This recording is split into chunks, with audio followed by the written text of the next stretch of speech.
Good morning. We are extremely pleased that you are here.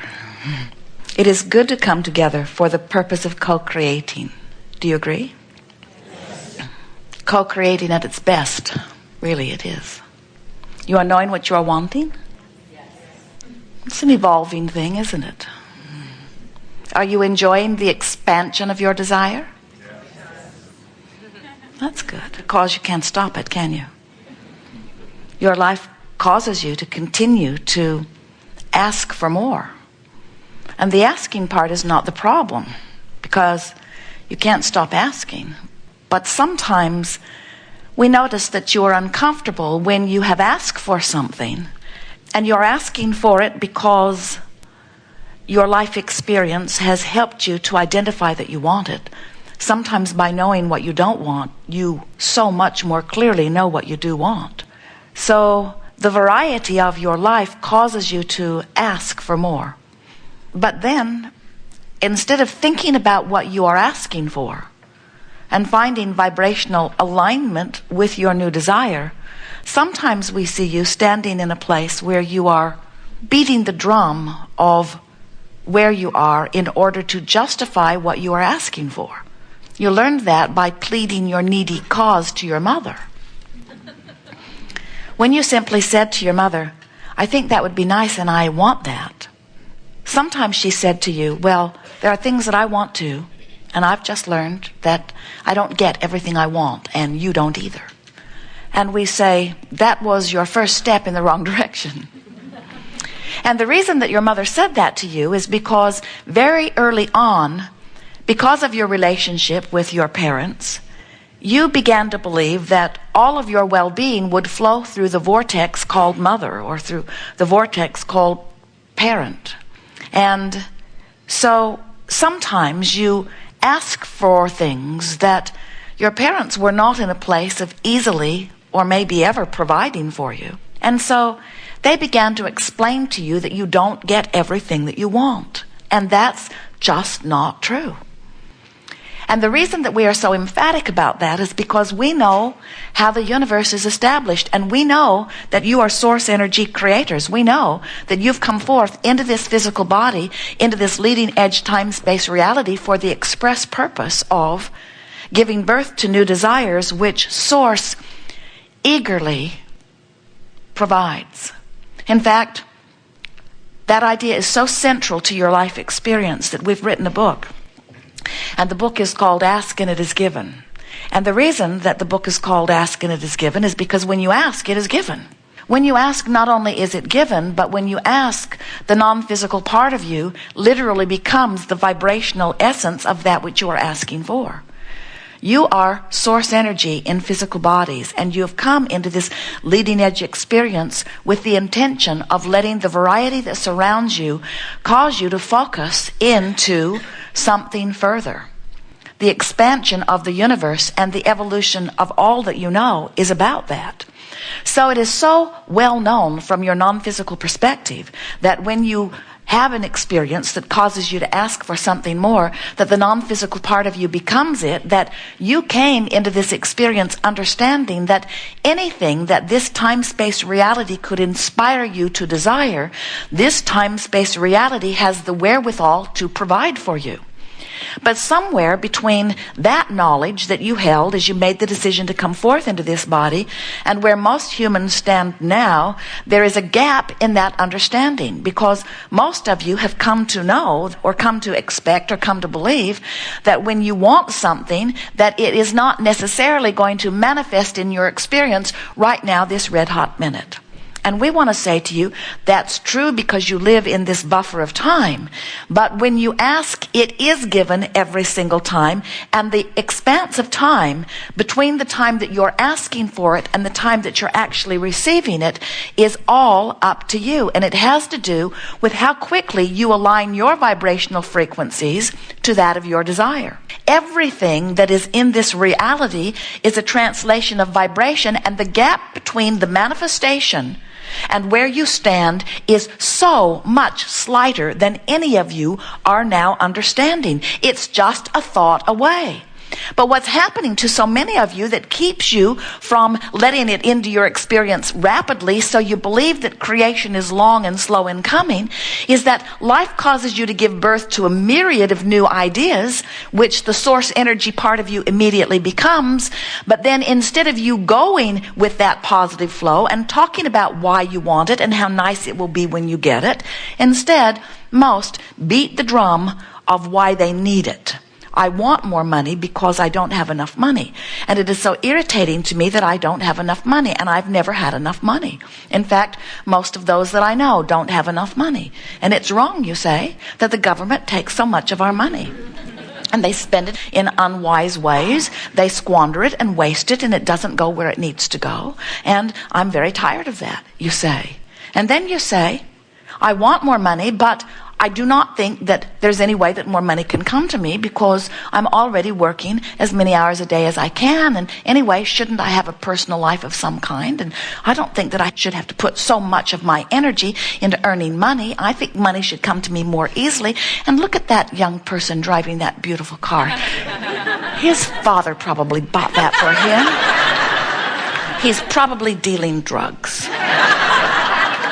And so as you beat the drum of not having enough of something that you are wanting, you hold yourself in vibrational discord with the abundance, or with whatever it is that you are asking for, that is lined up outside your door. In other words, there is a vibrational gap. Now, your life caused you to give birth to something that the larger part of you became one with, but you've got to catch up with it vibrationally, or it cannot be yours in manifestational form.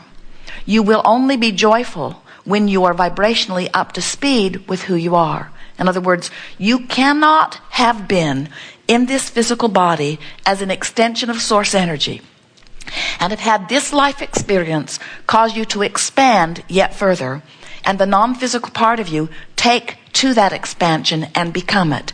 And you can't stand in vibrational discord to that and be happy. You must stay up to speed with who you are becoming. It's just that simple. You will not feel fulfilled unless you do. Jerry and Esther have navigational systems in their vehicles. You probably do too. They have 4 different kinds now in 4 different vehicles. But they all operate on the same premise, where the system knows where they are. They program in their desired destination, and then the system gives them turn-by-turn directions of how to get from where they are to where they want to be. You have the same sort of system within you. In other words, you are where you are as a result of the drums you've been beating, the thoughts you've been thinking. But because of what you've been living, you are also this expanded being. And so both parts of that vibrational equation are within you in any point in time. Who you have become is offering a powerful, dominant vibration.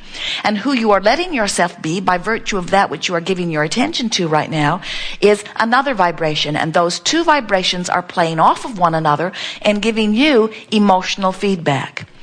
The better you feel, the more in alignment with who you have become you are. The worse you feel, the more out of alignment you are in this moment with who you have become. Imagine taking your canoe down to the river's edge and putting it in the water. So you put it in the water and you deliberately turn it upstream and begin paddling very hard. And we say to you, why not just stop paddling and let the current carry you? And humans say, Abraham, that just seems lazy. And we say, yes, but the stream is so sure and the stream is so strong. Why fight that current? Why not go with the benefit of the flow? And humans give us all kinds of reasons why they don't. But mostly the sentiment behind what they say is, we paddle upstream because we've been taught to do it by others who are paddling upstream. In other words, it's just what we do. And we say, yes, but how long can you keep that up? And our physical friends say, I don't know, but I'm willing to do it as long as I can. I'll do it or die, they say. I will paddle against the current because it's what I've been taught to do. And we say, yes, but how long can you keep that up?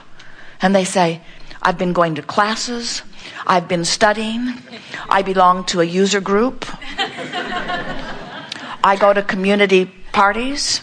I have support groups all around me, and I am getting stronger every day. And really, Abraham, it's not as bad as you might think. Once you develop the muscle, and besides that, since everybody else is doing it, it's frankly easier to do it than not do it. Because if I were to let go and just flow with the current, no one would think that I have any value. Virtue and all of that stuff is about paddling upstream. And anyway, they often say, I hear there are more rewards in heaven afterward. And we say, we understand how you have learned that, but we really want you to know that nothing that you want is upstream. And the reason that we know that so emphatically is because we know the reason for the current. We know what the current is about. We know that the current flowed with you into this physical experience. We know that this current is the source energy that is projected here in this time-space reality. And we know that the current is about the eternalness that we all are. We know that the current is about life experience causing you to ask for yet more. We know that that is the current. And we know that the current moves faster because source energy hears your request and becomes it. We know what this cycle and this current is about. And we know that everything that you want is downstream of this current. And further, we know that source, the God that you are reaching for, the source that is within you, that source is calling you toward everything that you have become. And we know that in this river, that this call of source is downstream. And when you go in the direction of the call of source, you go with grace and ease. In other words, going with the flow is effortless once you get the hang of it.